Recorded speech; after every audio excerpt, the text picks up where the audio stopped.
90 రోజుల కోర్సు పూర్తి చేస్తే చాలు 100% ప్లేస్మెంట్ సపోర్ట్ తో సాఫ్ట్వేర్ జాబ్ మీ సొంతం. వెంటనే కోడ్ జ్ఞాన్ డెస్టినేషన్ ని సంప్రదించండి.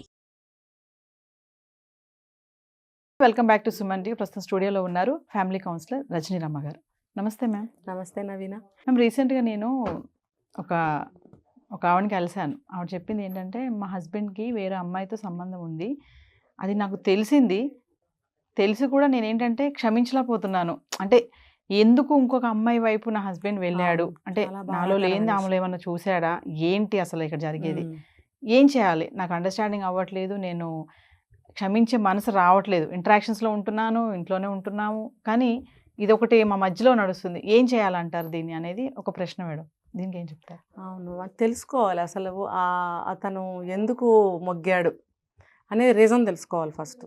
కొంతమంది ఒక అందానికే లొంగిపోరండి. ఇంట్లో ఎక్కువ సమస్యలు ఉన్నా, ఇంట్లో ఒక మ్యూచువల్ అండర్స్టాండింగ్ లేకపోయినా, సర్దుబాటు లేకపోయినా, లేకపోతే ఒకళ్ళ అభిప్రాయాలను ఒకళ్ళకి నచ్చకపోయినా, నచ్చినా నచ్చకపోయినా రెస్పెక్ట్ చేసుకోవాలి.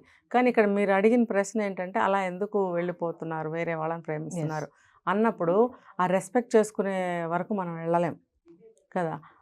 ఒకళ్ళ అభిప్రాయాలను ఒకళ్ళను గౌరవించలేని స్థితిలో మనం ఉన్నప్పుడు, నచ్చనప్పుడు, లేదు ఇంకా మెయిన్గా చెప్పుకోవాలంటే ఈ అందమే నచ్చలేదు అనుకుందాం, అప్పుడే కదా అలాంటి పనులు చేస్తారు. ఈ రీజన్ అవన్నీ ఒక పక్కన పెడితే ఆవిడ కనుక్కోవాలి, ఏ రీజన్తో నువ్వు ఇలా చేస్తున్నావు. సరే, ఓన్లీ ప్రేమించాడు తిరుగుతున్నాడు అంతవరకైనా, విడాకులు కూడా ఇస్తానంటున్నాడా, లేకపోతే నీకు మీరిద్దరు ఫర్దర్గా విడాకులు తీసుకుంటారా, ఇవన్నీ మనకి తెలియదు. కాబట్టి ఒకవేళ అలాంటి పరిస్థితులు ఉంటే ఎందుకు అని ప్రశ్నించడం అనేది హక్కు. రీజన్ తెలుసుకో. ఇప్పుడు ఎంతకాలం అయింది పెళ్ళి? సంవత్సరమా, 3 నెలల, 10 ఏళ్ళ, 20 ఏళ్ళ, 40 ఏళ్ళ? ముసలి వయసు వచ్చిన తర్వాత కూడా పోయే కాలాలు, మాయరోగాలు పట్టుకుంటున్నాయి. ఎస్, ముఖ్యంగా మగవాళ్ళకి. ఇందులో ఇంత పెద్ద వయసు వచ్చిన తర్వాత ఇలా చేసే శాతం ఎక్కువ మగవాళ్ళే. ఆడవాళ్ళు ఏమో నాకు తెలిసి 0.% ఉంటారేమో, తెలీదు. అయితే మొన్న అనుకున్నాం కదా, జంప్ అయిపోయి వెళ్ళిపోయింది 6 పిల్లల తల్లి, అలా ఎక్కడో అదేదో వేరే సపరేట్ కేసులు అవి సాధారణంగా జరగవు. కాబట్టి ఈమె తెలుసుకోవాలి, ఎందుకు, కారణం ఏంటని తెలుసుకోవాలి. చెప్పాడా, సరే, లేదు ఇంకా అలా హింస పెడుతున్నాడు, అయిష్టంగా వస్తున్నాడు, వెళ్తున్నాడు, కొంతకాలం వెయిట్ చేయాలి. మనం కూడా ఆవేశపడితే కాదు, కొంచెం తెలుసుకోవడానికి ప్రయత్నించాలి, వెయిట్ చేయాలి. కొంచెం ఆ బాధని దిగమింగటానికి ఫస్ట్లో మనం ట్రై చేయాలి. ఎందుకంటే ఆవేశంగా వెళ్ళి గుద్దేశాం అనుకోండి, ఏమవుతుంది? ఏమీ అవ్వదు. నిదానంగానే ఆలోచించాలి. ఇలాంటి నిర్ణయాలు ఎప్పుడైనా సరే ఆలోచనలు ప్రశాంతంగా కూర్చొని ఆలోచించాలి, ఒక పెద్ద మనిషి తరహాగా. ఎందుకు జరిగింది? మన పెళ్ళై 10 సంవత్సరాలు అయింది, 15 సంవత్సరాలు అయింది, ఈ పిల్లలు పుట్టి పెద్దవాళ్ళు అవుతున్నారు, నడి మధ్యలో చదువులు ఉంటాయి, నెక్స్ట్ వాళ్ళ ఫ్యూచర్ ఇద్దరు కలిసి ప్లాన్ చేసుకుని ఉంటారు. నువ్వు ఈ రకంగా తిరుగుతుంటే ఏమవుతుంది ఫ్యామిలీ? ఇది నేను మగవాళ్ళకి వేసే ప్రశ్న. సరే, ఆ అమ్మాయి కనుక్కోవాలి, ఏంటండి ఎందుకు ఇలా జరుగుతుంది. జెన్యున్గా సరిగ్గా సమాధానం ఏం చెప్తాడు? ఇప్పుడు నీకేమైనా 1 లక్ష రూపాయలు నెలకి ఇస్తుందా అమ్మాయి? లేకపోతే నీకు ఆఫీస్కి వెళ్ళంగానే రకరకాలు వండి క్యారేజ్ పెట్టిస్తుందా? లేకపోతే దగ్గరుండి వడ్డించి పెడుతుందా రకరకాలు నీకు? లేకపోతే భార్య ఇవ్వలేనిది ఏమన్నా ఇస్తుందా? ఏంటి చెప్పు. నీకు పెళ్లి చేసుకున్నందుకు నీకు ఆ అమ్మాయి భార్య అన్నీ చూస్తుంది కదా, నీకు సమయానికి అన్నీ చూస్తుంది. ఆ అమ్మాయి వల్ల తేడా ఉంటే, తప్పు ఉంటే నువ్వు కనుక్కోవాలి. కనుక్కోకుండా అలా వెళ్ళిపోయావు అనుకో, భార్య కనుక్కోవాలి. చెప్పాడు అనుకోండి, నాకు నువ్వంటే ఇష్టం లేదు, నాకు ఇష్టం లేదంటే మోజు తగ్గిపోయింది వాడికి. ఎందుకంటే కొంతమంది ఆడవాళ్ళు చింపిరి జుట్టు వేసుకొని అలాగే ఆ గుడ్డలతోనే పొద్దున్నుంచి రాత్రి వరకు వేళ్లాడి నూనె గుడ్డలతోటి వంటలు చేసి, అబ్బో భర్తకి వండి పెట్టేయాలి పంచభక్షాలు. నిజంగానే పాపం కష్టపడుతుంది, రకరకాల టేస్టీగా వండి పెడుతుంది, పిల్లలకి టన్ రెడీ చేసి స్కూల్కి పంపుతుంది, రాగానే మళ్ళీ అవి రెడీ చేస్తుంది, పాఠాలు చెప్తుంది, హోంవర్కులు చేస్తుంది. తను అనుకుంటుంది, నేను త్యాగమూర్తిని, నేను ఇంటిని చాలా బాగా చూసుకుంటున్నాను. ఇదంతా తనకు నచ్చదు. కొంతమంది మగాళ్ళు ఎప్పుడు చూసినా ఆ కోరికలు ఎక్కువ ఉంటాయి. కొంతమంది మగాళ్ళు భార్య ఎప్పుడు రంబలాగా తయారై కనిపిస్తూ, బులిపిస్తూ, మురిపిస్తూ ఉండాలని కోరుకుంటారు. అది ఇంట్లో ఈ వాతావరణంలో కుదురుతుందా? కొంతమంది మహానుభావులు వాళ్ళ తల్లిదండ్రులు కూడా ఇంట్లో ఉంటారు, అది ఎలా సాధ్యం? ఆ ముసలాళ్ళు ఊరుకుంటారా? ఇప్పుడేంటో పెద్ద ఎప్పుడు తయారై తిరుగుతుంది వాళ్ళలాగా. ఒక హౌస్ వైఫ్ అన్న తర్వాత ఇలాగేనా ఉండేది, ఇదేంటి బజార్ దానిలాగా ఇలా తయారైంది అని ఆవిడ అనుకోవటమే కాకుండా నలుగురికి చెప్తుంది కూడా. ఆవిడ దానికి కూడా భయపడి కూడా ఆవిడ అలా ఉండొచ్చు, అదే అత్తగారు ఉన్నారు లేకపోతే ఇంకోటి పిల్లల ముందు బాగుండదు, ఒక వయసు వచ్చిందని ఆవిడ పాపం అలా అనుకుంది అనుకోండి, లేకపోతే తీరలేదనుకోండి, వీడికేమో ఇలా అనిపిస్తుంది. ఇలా ఈ ఈ సందర్భాల్లో వాడు బయట వాళ్ళకి మొగ్గే అవకాశం ఉంది. లేదు ఇంకోవైపు చెప్తా, ఈ రోజుల్లో ఒక మంచిగా ఒక పొజిషన్లో ఉన్నాడు, పొజిషన్లో ఉండక్కర్లేదు, ఎంతో కొంత సంపాదిస్తూ ఉంటాడు, కాస్త బాగున్నాడు అనుకోండి కుర్రాడు, ఏ వయసు అయినా కానీ మనిషి బాగున్నాడు అనుకోండి, అమ్మాయిలు డబ్బు దృష్టితో ఉంటున్నారని ఒక దగ్గర చెప్పుకున్నాం మనం ఒక వీడియోలో. డబ్బు ఎవరి దగ్గర ఉంటే ఏం లేదు, ఒక 2000 ఇచ్చినా 1000 రూపాయలు ఇచ్చినా 10,000 ఇచ్చినా ఆనందమే, డబ్బు కావాలి.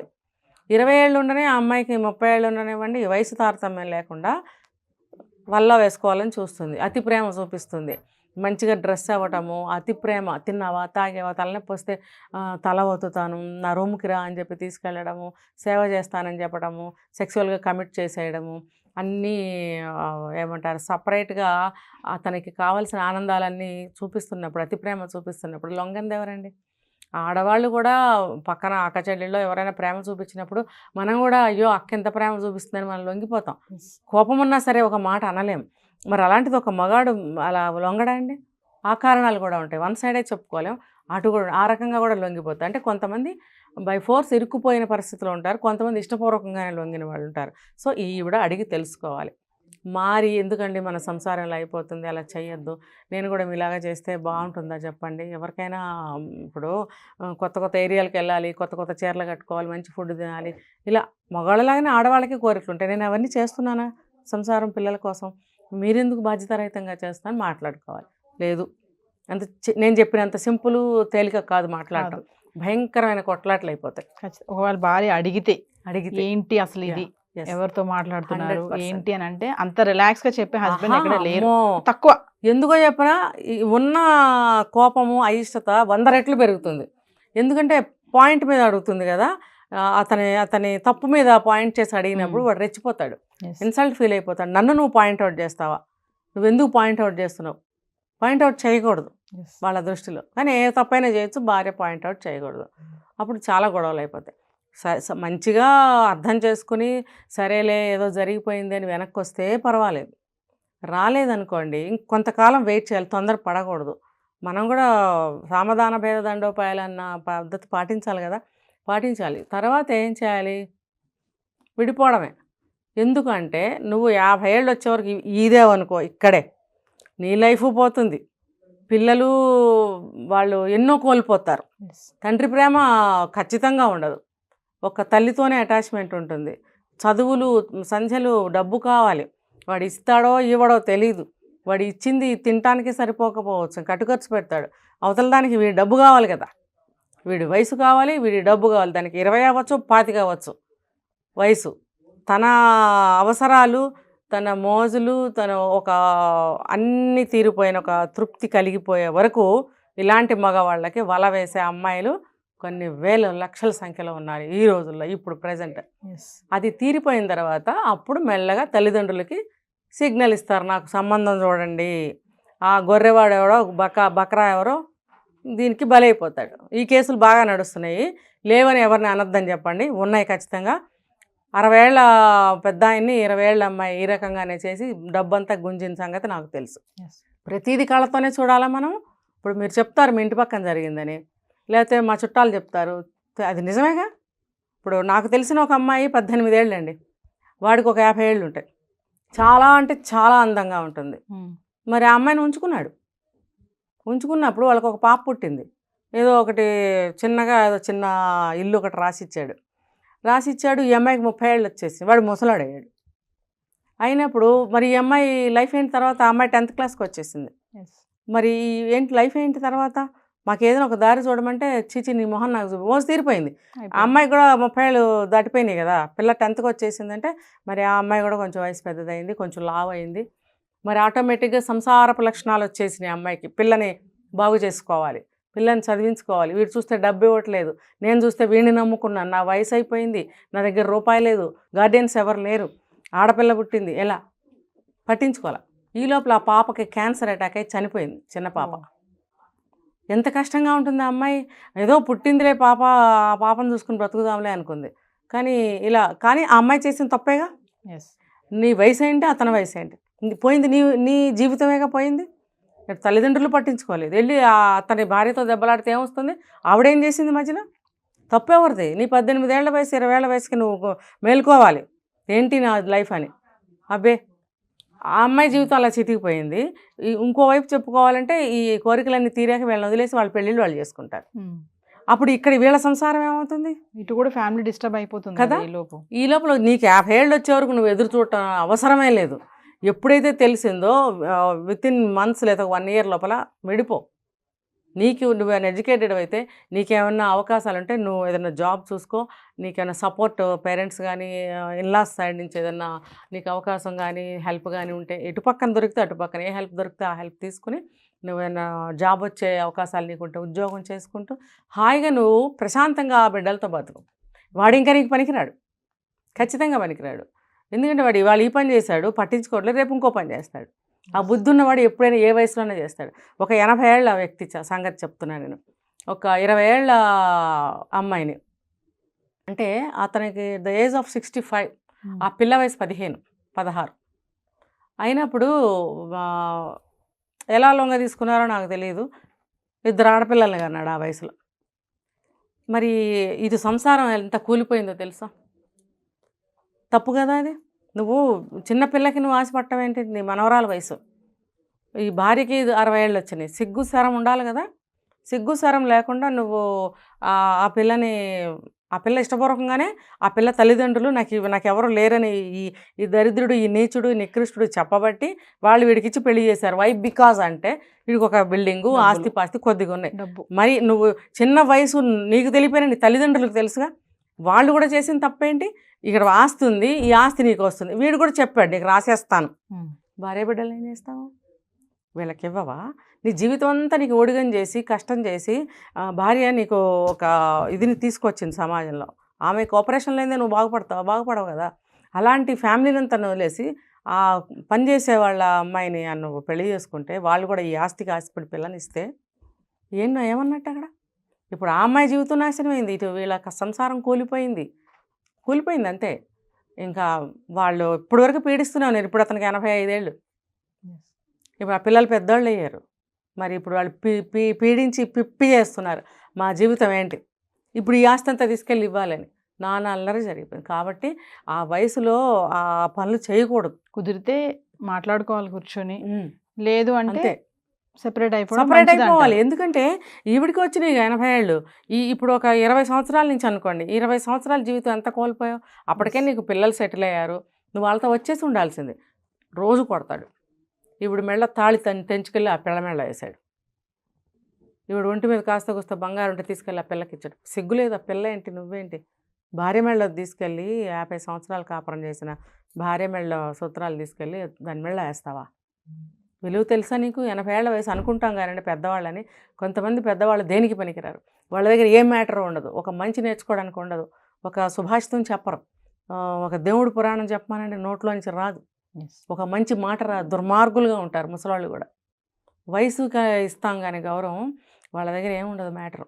కాబట్టి వయసు తారతమ్యం లేకుండా చేస్తున్నారు. కాబట్టి 60 ఏళ్ల వయసులోనే సరే పిల్లలు నమ్ముకొని పిల్లల వైపుకి వచ్చేటివే.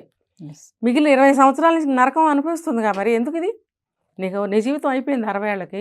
వీడు ఇంకా ఇంత ద్రోహం చేస్తూనే ఉన్నాడు. నువ్వు డిటాచ్ అయిపోతే నీ లైఫ్ బాగుంటుంది.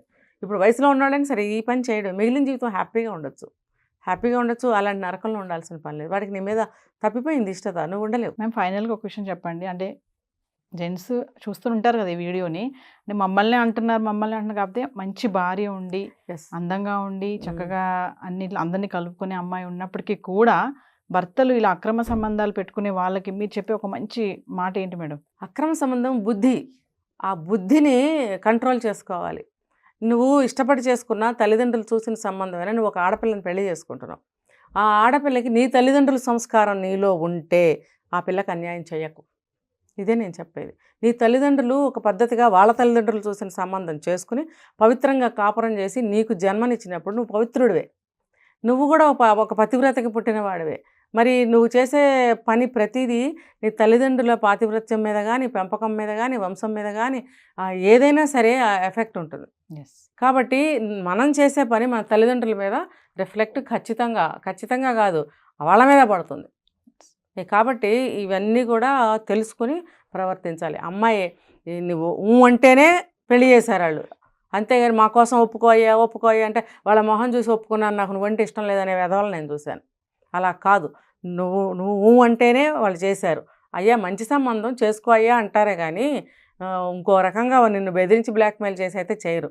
నువ్వు ఆలోచించుకోవాలి. 25 ఏళ్ళ 30 ఏళ్ళ వయసు ఉన్నప్పుడు నువ్వు ఆలోచించుకో, ఒక ఆడపిల్లని చేసుకుంటున్నాను, ఆ అమ్మాయికి ద్రోహం చేయకూడదు, ఇష్టమైతేనే నేను తాళి కట్టాలి అని నువ్వు నిర్ణయించుకుని తాళి కట్టు. తర్వాత జీవితకాలం మనం భరతవంశంలో పుట్టిన వాళ్ళం, ఒకటే భార్య ఒకటే మాట శ్రీరాముడు. ఆయన ఇప్పుడు అయోధ్యలో ప్రతిష్ఠించుకుని మనం ఆయన గురించి మళ్ళీ ఒక రామరాజ్యాన్ని గుర్తు తెచ్చుకుని మనందరం ఎన్ని పండగలు చేసుకున్నాం కదా. మరి అది సాక్షాత్తు భగవంతుడిని మనం ఆదర్శంగా తీసుకున్నప్పుడు అందులో ఒక చిన్న మనం ఫాలో అవ్వకపోతే వేస్ట్ కదా. ఒక భార్యతోనే మనం ఉండాలి, మన సాంప్రదాయం, మన భరతవంశంలో.